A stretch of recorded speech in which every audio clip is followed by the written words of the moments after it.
How to create Audio Spectrum Premiere Pro tutorial. If you want to learn how to make content effortlessly, scan the QR code, check out the video description, or click the link down below and subscribe to the channel if you find value. Once Adobe Premiere Pro CC has been loaded, drag the music or the audio piece that you would like to use onto the timeline. The next step is to locate the part of the audio that you would like to transform into an audio spectrum or waveform. In this case, I'm highlighting and adding a marker, and I'm adding an in and an out point to the audio piece that I would like to use for this example. The next step is to scroll up under the project and to click the fourth icon which says New Item, and scroll down and click the fourth option which says Adjustment Layer and click OK. Slap the adjustment layer onto your timeline, drag and adjust accordingly, and then highlight both the adjustment layer and the audio piece. Right click and click Replace with After Effects Composition. Once Adobe After Effects has loaded, click or highlight the adjustment layer and scroll up to the top screen and click Layer and click New, and the second option Solid and click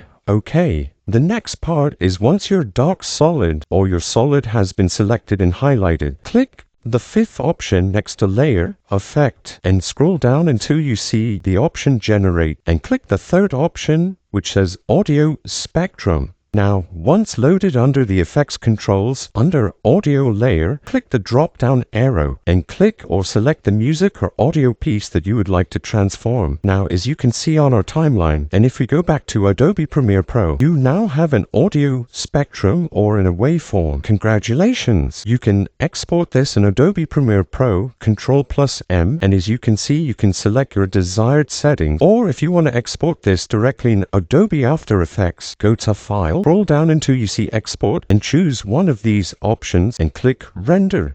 Again, if you want to save hundreds of hours of money per year editing content, then check out the video description, scan the QR code, or click the link down below. And thanks for watching this tutorial.